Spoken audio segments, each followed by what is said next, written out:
Hey, you guys, welcome to this week's episode of the Pantry Chat Food for Thought. This week, we have a little bit of a different episode for you. This week, I am here all by myself, and we're going to be talking about the 7 steps of freeze drying. We're going to be covering a little bit about my journey about freeze drying and some really not so great mistakes that I made along the line. So this is going to be a lot of fun. We're going to really dive in. But to start off, as always, a little bit of chit chat, a little bit of what's going on around here on the homestead. And for us right now here at Riverbend, we are really, really into the heart of harvest season. We are bringing in at least 20 gallons of green beans every single week right now, which means we are doing a lot of canning and freeze drying. We're doing a little bit of fermenting, a little bit of pickling. We're doing everything with those green beans. We're also bringing in huge amounts of summer squash right now, both zucchini and yellow crookneck. Another one of my favorite varieties is one that Baker's Creek carries. It's called Binning's Green Tent.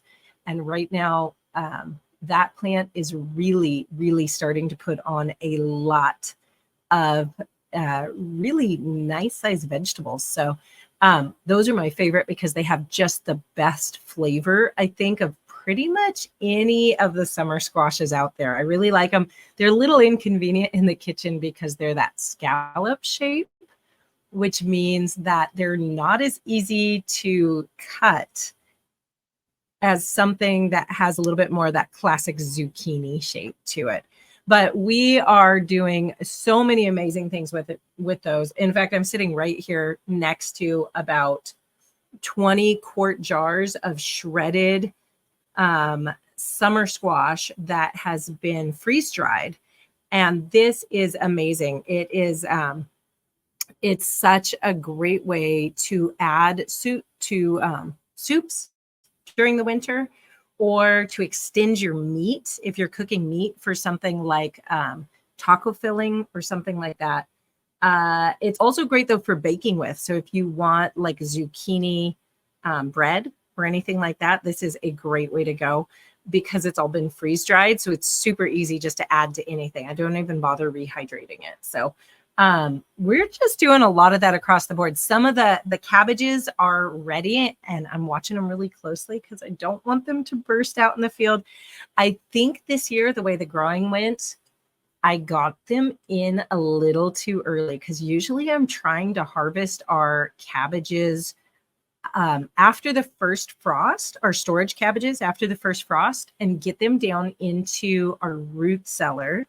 But right now the root cellar is still warm. It's not really a root cellar for those of you guys who haven't followed along. It is the stairwell, the exterior stairwell to our basement. So it gets nice and cool, but not until the outside temperature is cool. Like right now it's quite warm. So anyways, I am watching that carefully and doing a lot of freeze drying of that too. So as you can tell, we're doing a lot of freeze drying around here, but we're also doing a lot of canning. I've got blueberry pie filling sitting here behind me because we're doing a lot of blueberry and huckleberry pie filling. We've been out last night. We were out as a family foraging for huckleberries, and we brought back several gallons worth. And when it gets this late in the season, you have to go way up in elevation to find them. But when you find them, their flavor is so much better. They're just, they're so good. Super, super good. So we've been busy just putting up all of that along with lots of cucumbers coming in. Tomatoes are starting to trickle in for us here in far north Idaho. We're always later than everybody else is. And so we're only now really starting to get tomatoes. So that's starting to come on.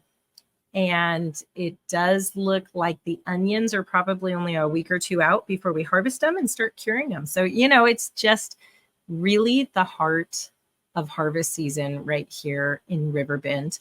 We're slowing down the milk cows. We're decided it's time to turn our attention away from just constantly making a lot of cheese and filling up the cheese cave for winter to just really harvesting the vegetables and fruit that are coming in. And then what's up next is, the butchering season. So we've got 125 chickens to butcher this weekend, and then all the turkeys coming up in a couple weeks, and then one more round of that. And then we'll really get into all of the rest of the butchering that we have to do for the fall. So we're really starting to tuck in, get all of our supplies in for the winter. And it's just wonderful feeling to see all those shelves really, really filling up. I always love that. That's always one of my favorite times of the year. It just feels so like getting that payoff that we've been working for. So that's always good. In addition to that, I have been working away since I'm bringing in all of this great produce anyways and doing so much freeze drying with it.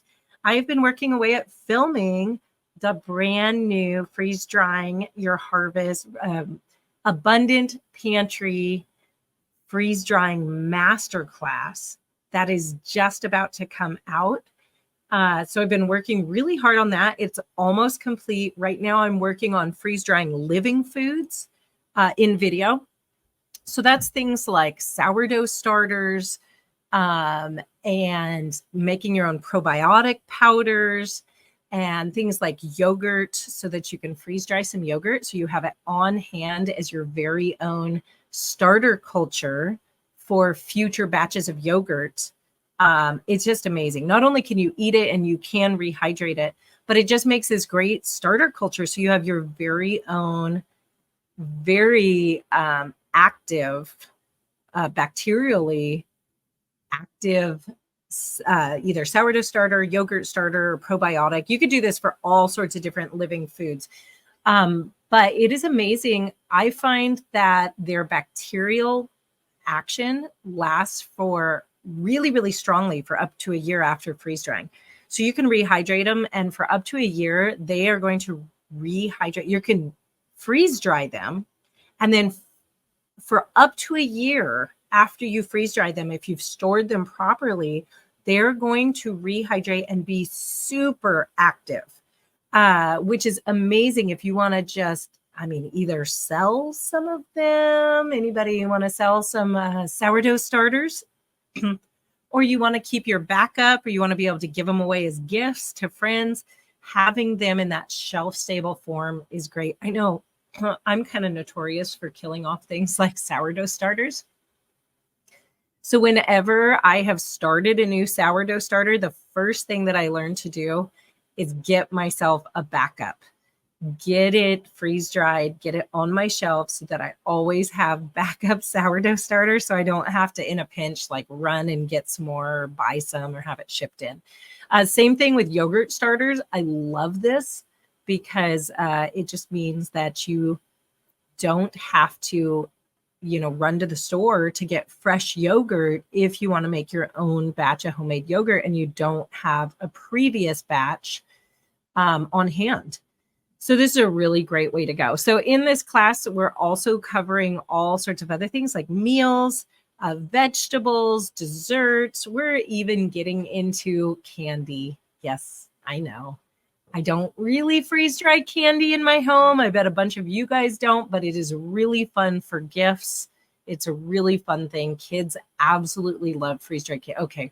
Even big kids. Big kids love freeze-dried candy because it changes the texture and it makes it so much fun. So anyways, I've been working away at that. If you guys want to learn more about this class, you are like, as this episode's published, you only have a few days left to get on the wait list to get our best price offer deal on the class. We always release it the first time we release any new class. We release it to our listeners and our subscribers and all of our readers first. And we release it with a price that will never be seen again. It's kind of our big gift to you as a thank you to get you the best price offer. It is over 50% off on this grand opening. But that's only going to last for like 4 days. So you have to be on the wait list in order to be notified about this special price. We're also doing all sorts of fun giveaways on the wait list, exclusive videos, all sorts of things like that. But you are about to miss this opportunity because we are just about to release the actual class. So if you're interested in that, make sure you go to homesteadingfamily.com/podcast dash freeze drying class. That's all one word, no spaces. homesteadingfamily.com/podcast dash freeze drying class. And that will get you all signed up. You can also go check the show notes. I'll have a link for you over there. So you can just click a link if you want. Make sure you jump on over there. We're also giving away a freeze dryer, Harvest Right, a large size Harvest Right freeze dryer. We are giving one away along with tons of other giveaways that we're doing. So make sure you go check that out. Okay, this week's podcast is sponsored by Azure Standard. I am so excited about getting to work with Azure Standard here on the podcast because Josh and I, for our homesteading journey, have been using Azure Standard as a supplier of healthy foods, a great place to buy bulk foods, for probably about 18 years now. I'm trying to remember back when my very first Azure order was, and I can't even remember it. But it was probably about 18 years ago at this point. And they have just always been our go-to source for really great quality food, especially bulk items, things like getting big bags of wheat, big bags of flour, sugars, honey, canned goods, all sorts of things like that. They've been our go-to source all of this time since then.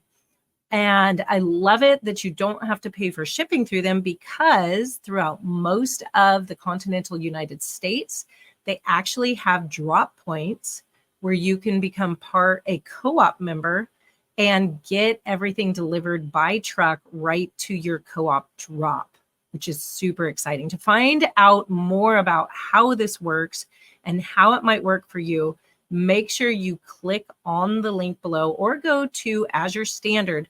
But hey, you guys, right now you can get 10% off your first order of $50 or more.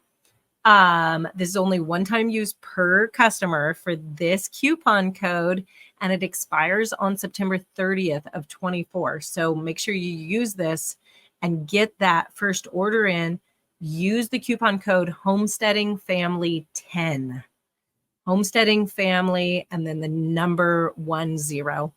And that's all one word, all cap locks, if it matters. I don't even know if that matters, but go check them out. If you haven't used them before, I think you'll be really, really pleased with that. Okay, moving on to a question of the day. Do you guys all miss Josh being here with me? I do. It seems odd to be sitting here having a conversation with just myself and without him.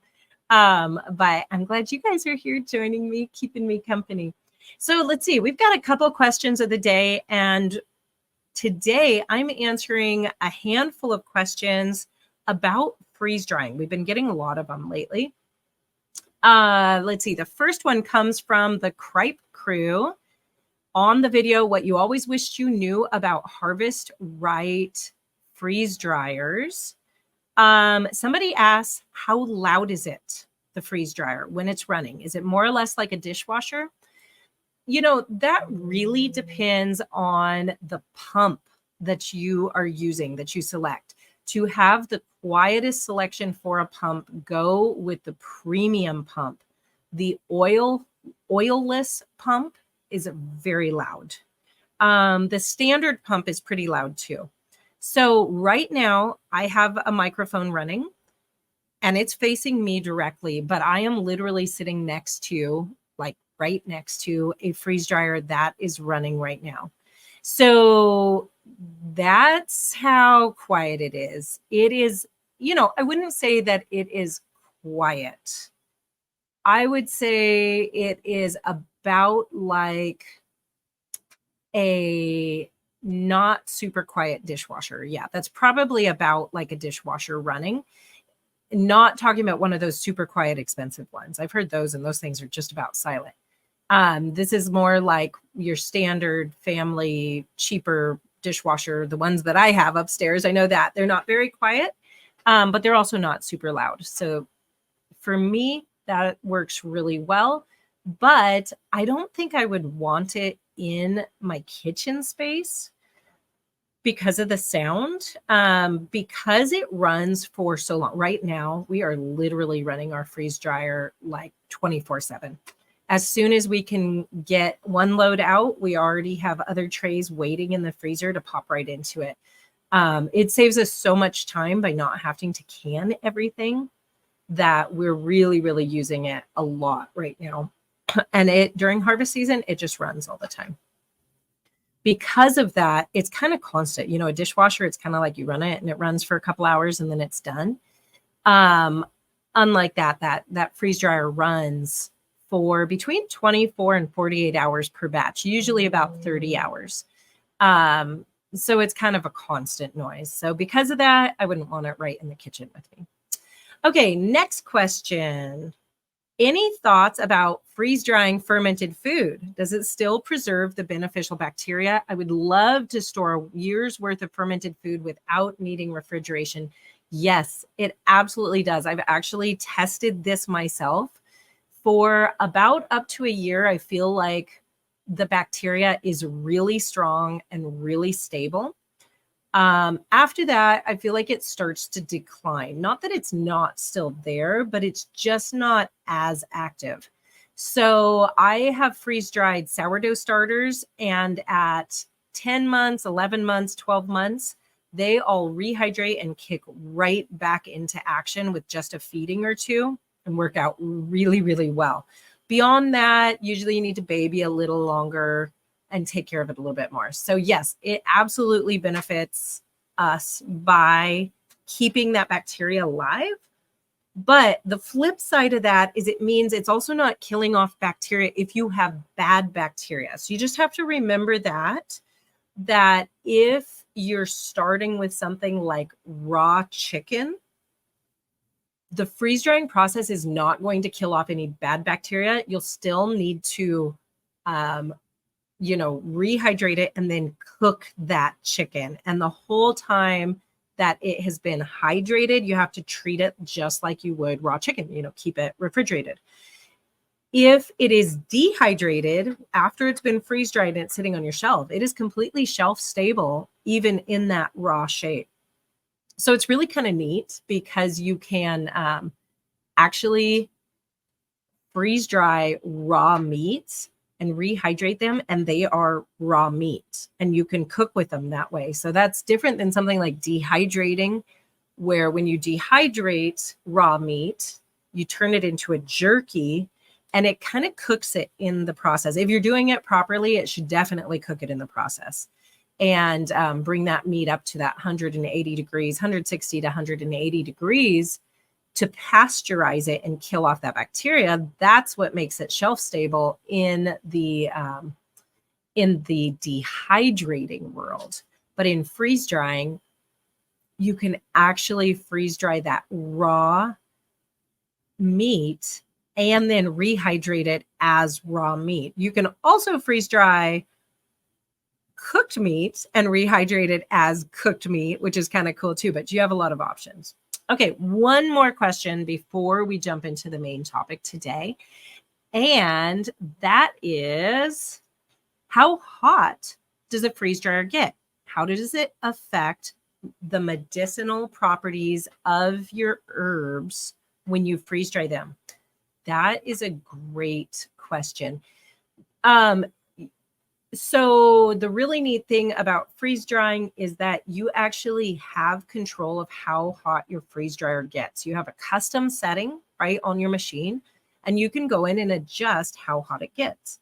When I am freeze drying your average food, especially something that is cooked or is going to be cooked, this doesn't matter so much. So it's usually set at about 125 degrees Fahrenheit for the hot end of the scale. So it shouldn't be going above that temperature.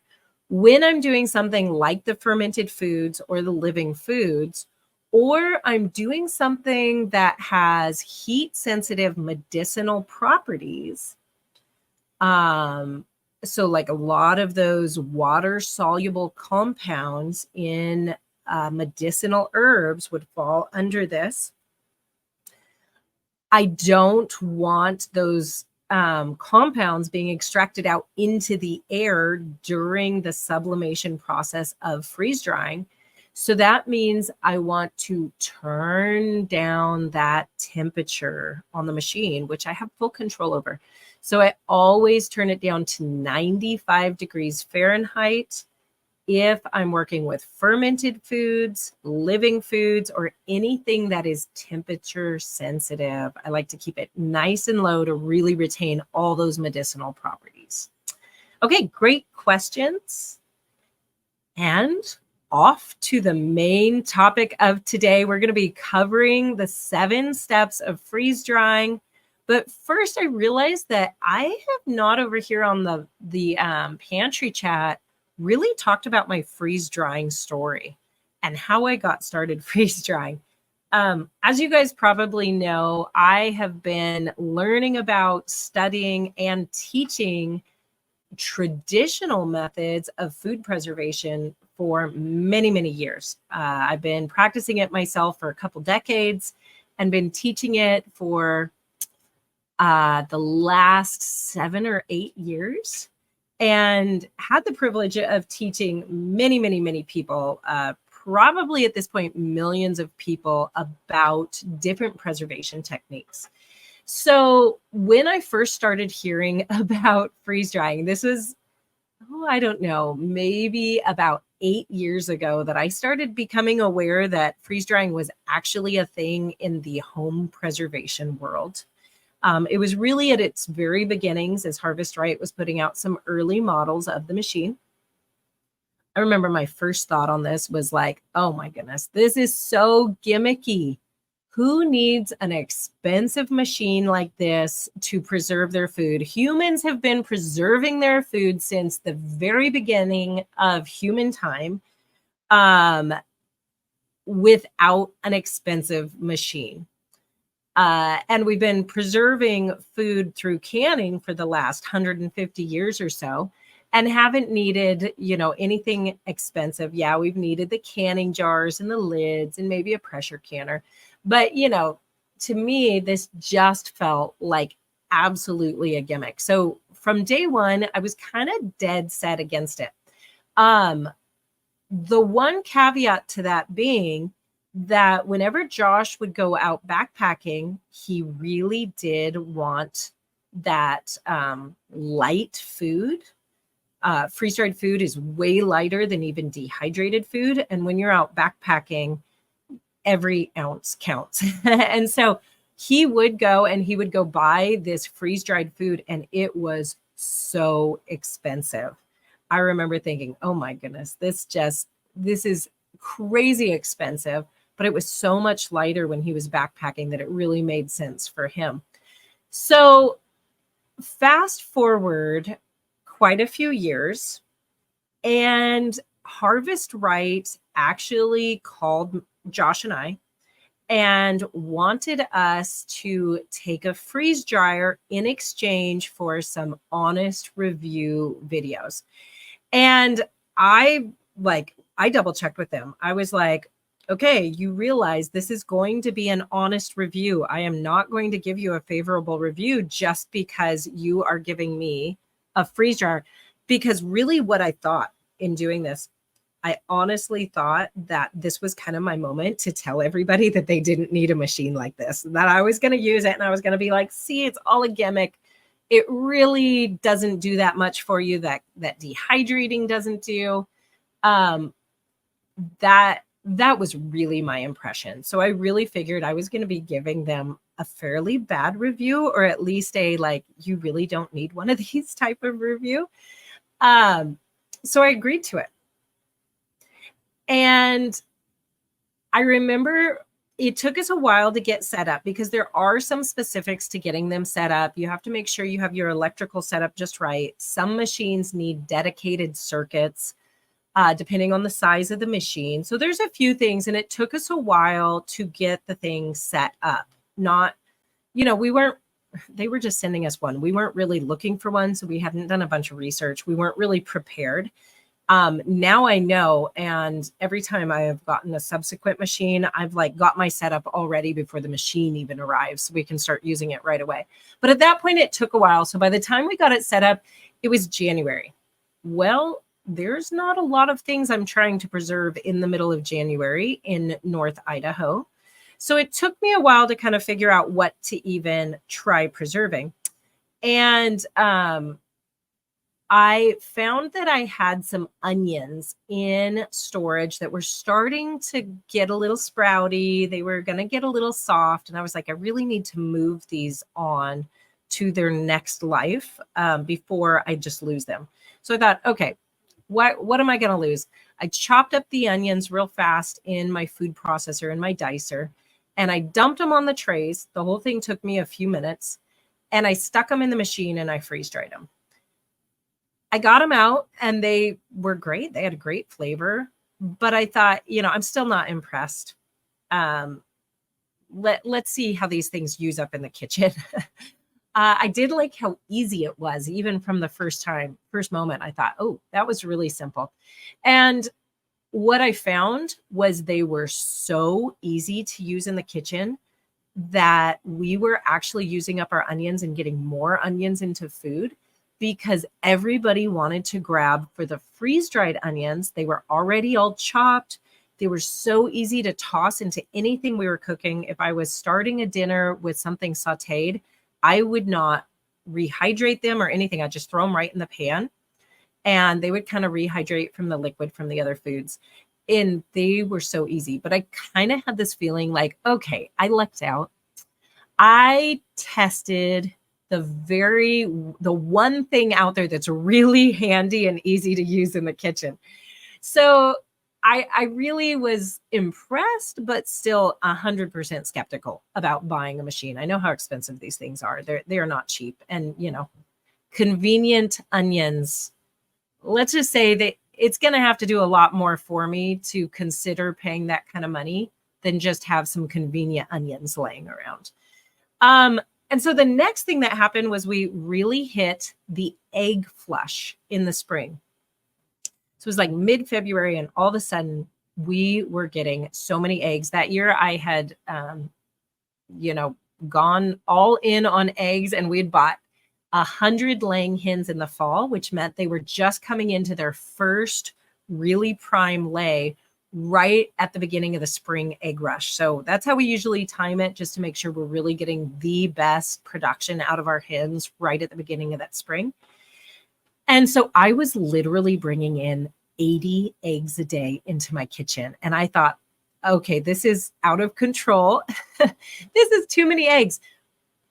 But then I decided, hey, let's try freeze drying eggs, because one of the things that you can do with freeze drying that you can't do with other methods very easily, other preservation methods, is you can freeze dry things like raw milk. You can freeze dry things like eggs. It really gives you a lot of flexibility. And so I decided, okay, let's go ahead and try this. So I cracked the eggs into a bowl. I could get about 18 eggs on a large size freeze dryer tray. And my large freeze dryer holds 5 trays. So that means I think that math works out to, what's that, 30, I don't know. We were somewhere around 90 eggs per batch. And I just used an immersion blender, blended them up really quickly, stuck them in the machine. And what I got back out was this amazing egg powder. And I packed those into jars. And I did some tests on them. And nobody in my house could tell the difference between a fresh egg and an egg that had been freeze-dried raw and then rehydrated. You could scramble them and nobody could taste the difference. You could put them in baking and nobody could tell the difference. that right there was the moment that I was like, okay, I'm convinced.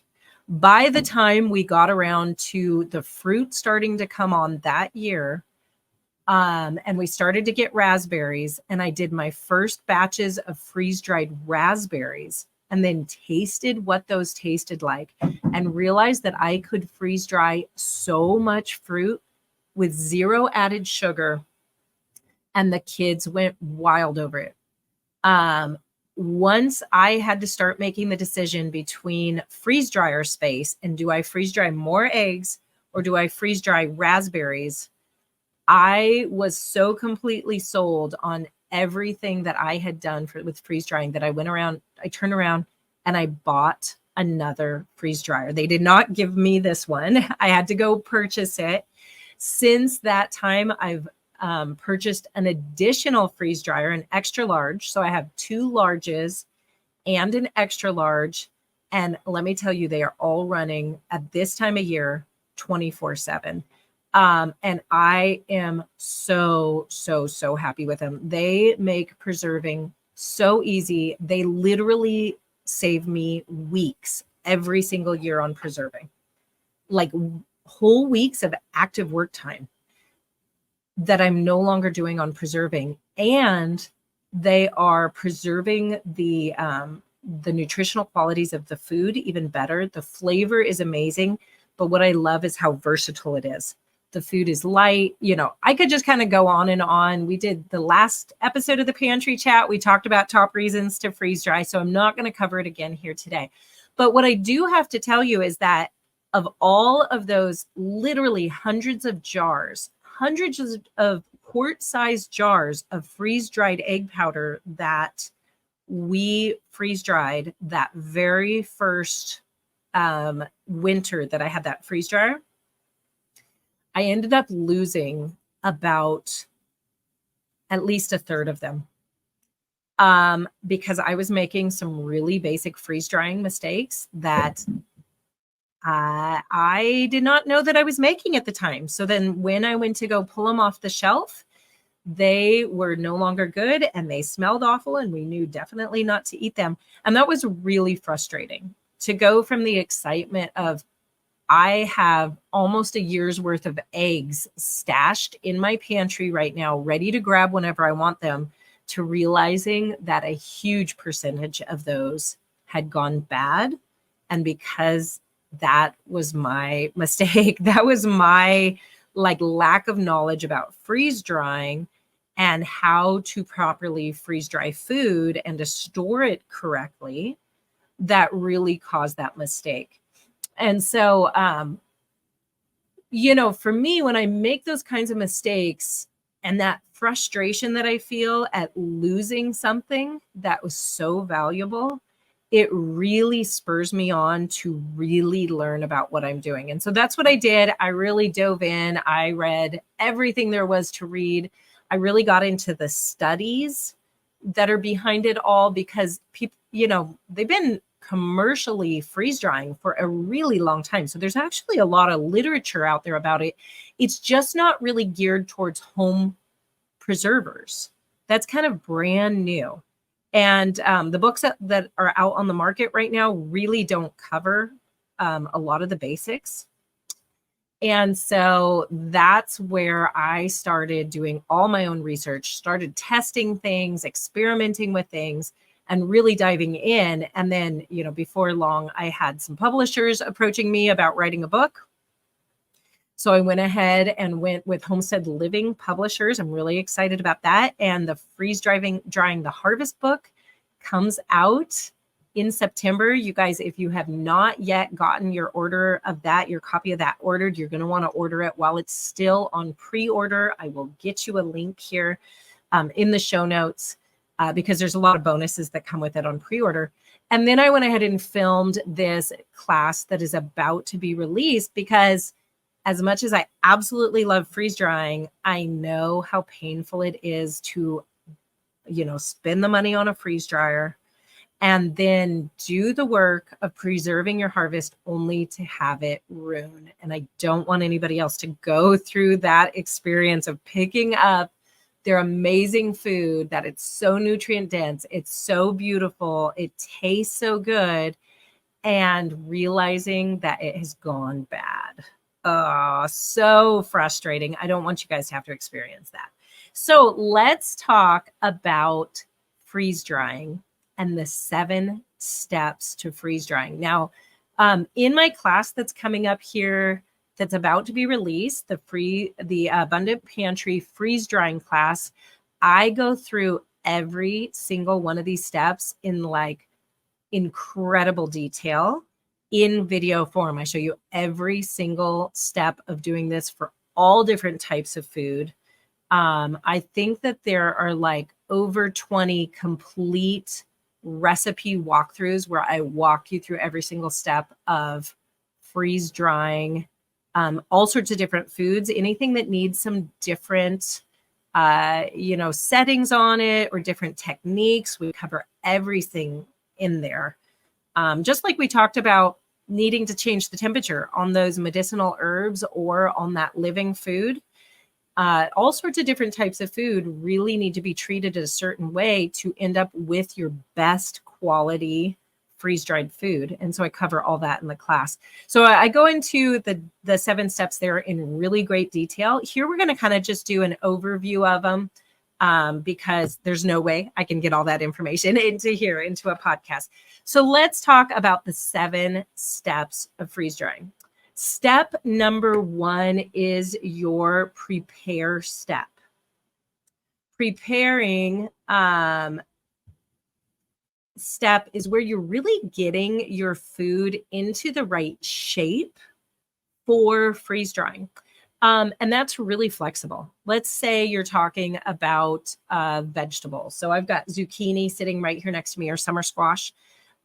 For this, you could cube it, you could dice it, you could shred it, you could even mash it if you wanted a zucchini powder to add into foods. You can do all sorts of different things to your vegetables to get it into the shape that you want. The real key to this is really thinking ahead to like, what is my final use for this food? What do I want to use this food for? And then getting it into that shape. 4 things that I'm like, I just have a ton of this. I don't really know what I'm going to use it for in the long run. I just kind of get it into the most usable shape. Oftentimes for vegetables, that is some sort of a dice, just dicing up the vegetables. I love dicing. I love anything that I can use my freeze dryer to do, my food processor to do all of the chopping. And so dicing is something that I use a lot. Shredding is another thing. Step number 2 to freeze drying is pre-treating. This is really key to some foods. Quite a few foods need pre-treatment. And if you don't pre-treat them, then they're not going to be great when you rehydrate them. Pre-treating is pretty much always optional, but it really, really increases their quality and their texture when you go to rehydrate them. It also shortens the time in a lot of cases that it takes to rehydrate them. For example, you can snap and freeze dry raw green beans. When you go to rehydrate them, though, they take many hours in cold water to rehydrate. Something about green beans just take forever to rehydrate if they're raw. On the other hand, if you take the few extra minutes to blanch your green beans, they will rehydrate pretty much instantly and they will have a great texture. So that is a pre-treatment. Certain types of fruit need to be pre-treated to turn out great. A lot of types of vegetables need to be pre-treated to turn out great. So you really want to get that step dialed in to get your best return on having the highest quality and best textured food at the end of the freeze drying process. Step number 3 is to pre-freeze your food. This is, again, really, really important. Because when your machine has to work to pre-freeze your food, it's using a lot of extra electricity. It also has the potential of making a mess in your machine. Something that happens during the freeze drying process is that your vacuum pump kicks on. Usually your machine freezes your food first, and then your vacuum pump kicks on. And what can happen if your food is not completely frozen solid, which can be the case with liquids, then when your vacuum pump kicks on, it can essentially suck the food right out of your freeze drying tray. And then it instantly freezes it when it's in the air, because that machine drops down to like -20, -40 degrees Fahrenheit. It's extremely cold. And so it will freeze it mid-air, but not before it's kind of gone all over your machine. And it can make an absolute mess. So to avoid that and to avoid the extra electricity costs, the best thing to do is to just pre-freeze your food in your regular freezer. I really, really find that that is the best thing to do.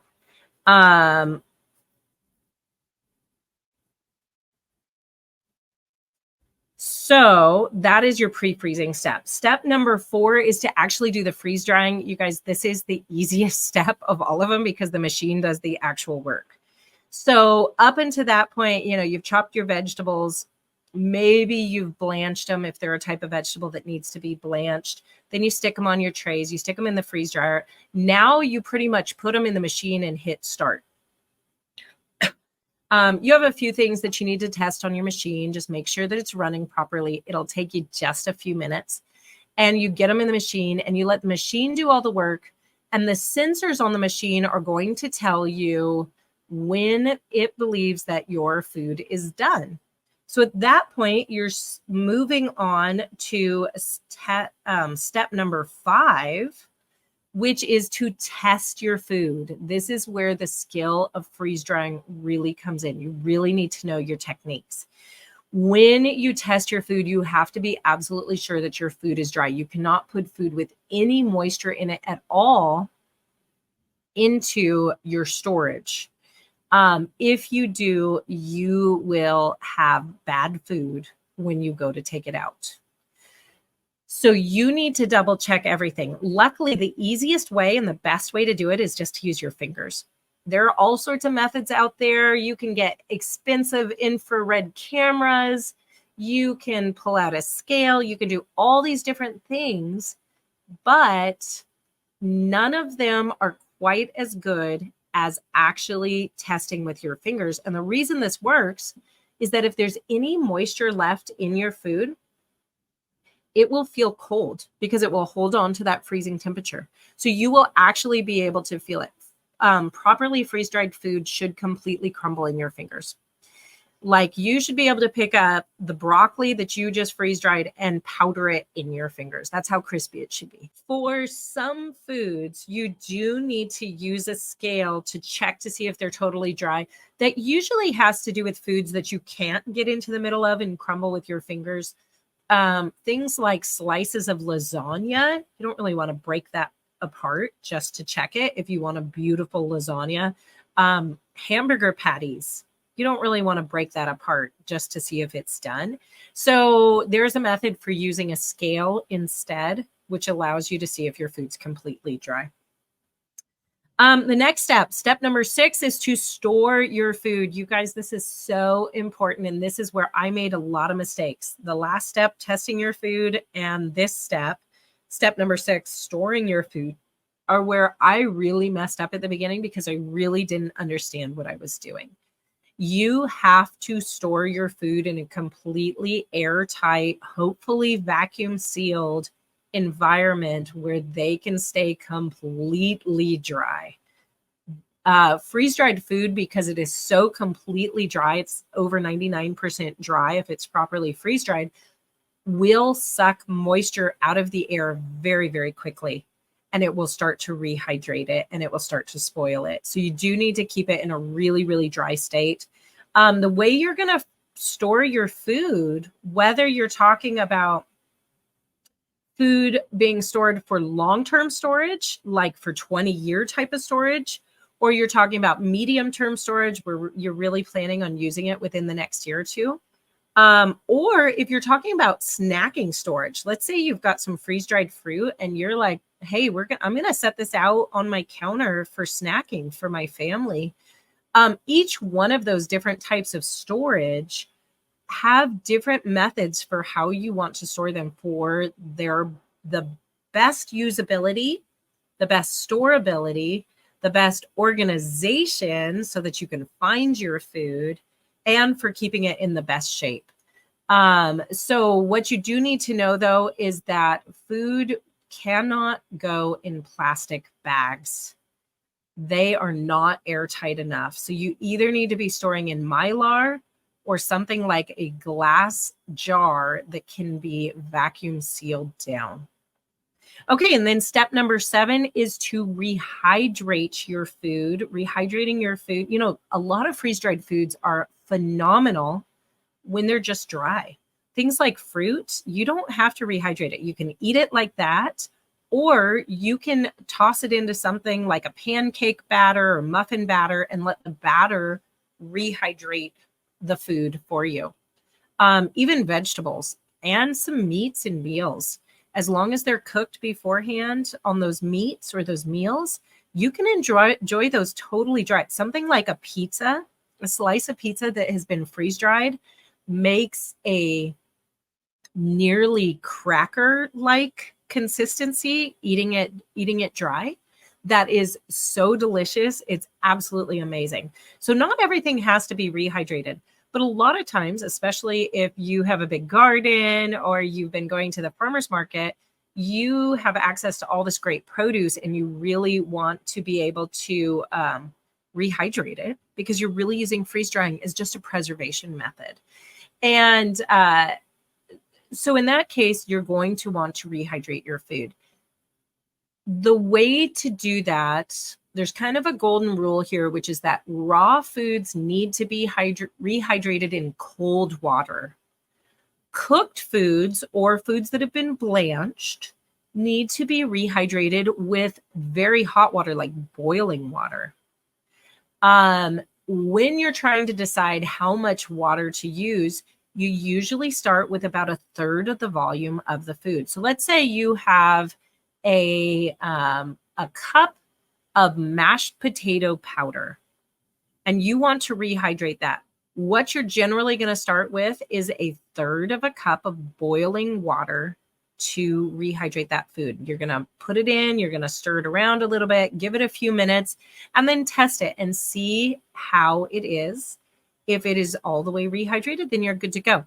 If not, add a little bit more hot water, wait for a minute or two, and then test it again. It's actually a really fast, really easy process to do. One tip here for you guys, don't think that water is the only thing that you can rehydrate things with. You could rehydrate your fruit with, let's say, fruit juice and make it super, super flavorful. You could rehydrate meat with bone broth. You could rehydrate vegetables with bone broth for that matter. You could rehydrate things with vegetable juice, with wine or beer. Can you imagine that? Like a steak that has been rehydrated with some good red wine. That could be phenomenal. So you could see you've got a lot of different options available to you. You could rehydrate things with herb tea. Wouldn't that be fun? Like a sage flavored tea to rehydrate your pumpkins. Oh, that could be absolutely amazing for mixing into like a sausage and pumpkin pasta sauce. Oh my goodness. With sage infusion like that, so incredibly good. So those 7 steps are the 7 steps that you need to know about and to get right in order to properly freeze dry your food. Hey, you guys, I really hope you'll consider joining me in the brand new class that's coming out because I cover all of this in really great detail. But again, you need to take action right now if you're interested in that in order to get that cost of over 50% off. This one-time deal You will never see it at this price ever, ever, ever again. Your last chance to join in on this is September 5th. So no joke, it's right around the corner. And you'll want to go to homesteadingfamily.com/podcast-freeze drying class, or follow the link that is in the description here. If by any chance you're coming here, you're listening to it, and it's after the class opening, then you can still grab the class. The class is still amazing. You just won't get that incredible deal that we release first time classes to our audience at. But you can still grab the class. Just head on over to homesteadingfamily.com and search for our classes tab at the very top or under the menu if you're on an iOS device. And you can look through all of the different classes that we offer over there. And you guys, hey, it's been great hanging out with you. Thank you. I better get back to my preserving, and we'll see you real soon, hopefully over at that freeze drying class launch. Okay, see you soon. Goodbye.